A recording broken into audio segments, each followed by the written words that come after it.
लगल लंगर होके कहे कारण पिछला जन्म में सही में कुत्ता हो घूम घूम के देवता के देह पर मुतले हो परिणाम है लंगर बैल तो अगर बाउर होला आदमी तो के सुधारे ला कि जन्म हमार बाउर हो गल तो सुधारे की अगला बेरी हम निमन हो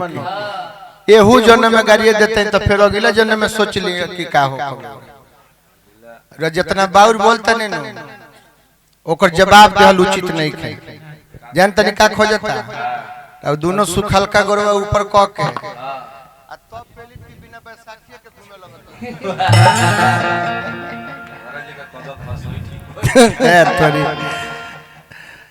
अब बताई और नचनिया फोन मिलौले रहले राजा जी और गोर छू के गोर लागत नहीं कितना खुश भइल अरे गोर छू के गोर लागत हमरा तो गोरे नहीं खे गोर हइले नहीं खे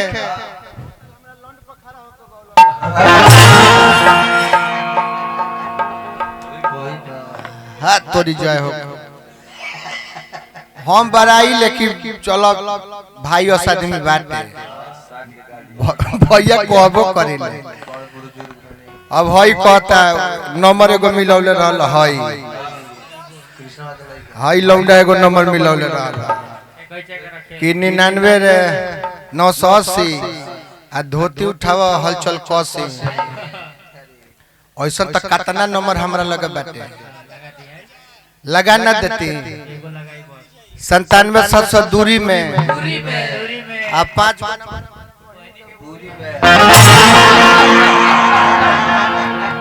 मने नंबर हमारा लगे रहल कि ना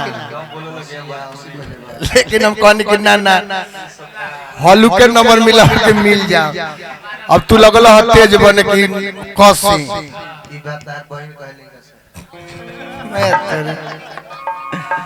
अब सार लगब तो का करब सगरे समाज में हितई मत जोड़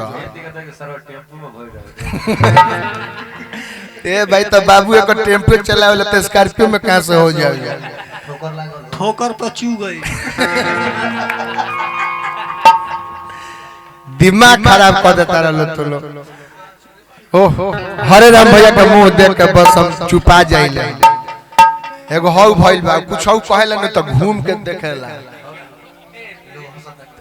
ना टीम करो कही जब कुछ कहती तो मंडली कर घूमी काहे घूमेला बुझल हल कह के घूमे लगी कोनो खिसियात नहीं के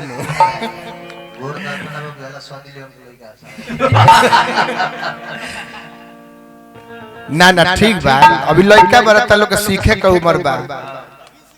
अब भविष्य के तू ब्यास होखब आ तू इतना गंदा गंदा बात बोलता रहता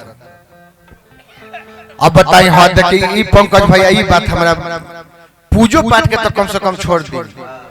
अब लड़का ही वीडियो कॉल में ना कल सके अभियंता जी लौका तनी लंगड़ा के लिए प्रोग्राम रहल का तो भैया कहता रहे कि हां गई रहनी हां तर माई बोलौले रहली है कि एग्जाम करौले बनी आरती उरती हो जाता 2 घंटा पूर्णावती कह दे आई सारा देखन पंकज भैया कि पूर्णावती कह दे यहाँ के गाँव एग्जाम होला न तई लोग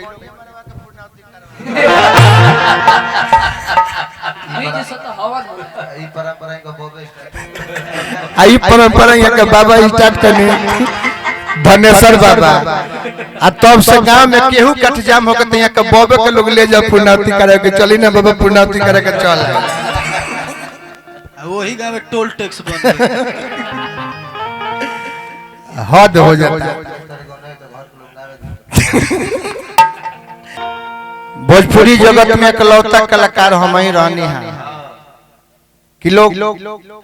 पीछा में कहे कि अजीत हलचल के गीत संगीत निमन लगेला हमार केहू बाउर बोलल ना सुनले रहल लेकिन दिमाग रोगो लगे बा दिमाग यहाँ का लगौनी की भाई जब बदनाम हम बनी कमल बास मेरे तू काहे बदनाम ना हो सेटिंग करके कि कुंवर जी से ना गावल जाए हमनी के खाली गावल जाए और फेरा में हम पड़ गए हम बड़ा लज्जित बने कुंवर जी से हम सेटिंग करके कि कुंवर जी के साइड करो हम तू गावे के आ दुआरा ई बरिस में देखत तनी कि अपने लेके हमरो के रूप बनौले जाता नहीं उ तो हमार दिमाग कुछ काम करता कि हम अपन निमान का चीजवा नहीं छोड़त ना तो साफ रहुए लेकिन लंगा हो गए रहते लेकिन मन करता पंकज भैया कि पहले उहे हो जाओ का पहले सोहरे हो जाओ आ तब ले दरी पंकज भैया के कदू लइका भइल बा तो सुननी हालांकि तब द्वार पर के चीज है अब सामूहिक काम में रुआ खींचत तनी कि चलो चैता होता तेई में ना गाओ जाओ तो इहे नु हम फेरा बनी ना तो एक दिन द्वार पर के प्रोग्राम कम न होता है ना शुरुआत कर देता नहीं जाए शुरुआत करते हैं द्वार पर हो जाए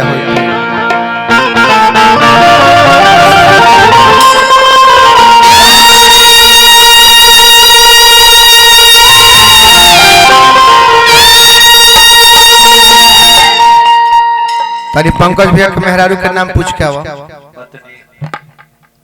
पत्नी तो हइले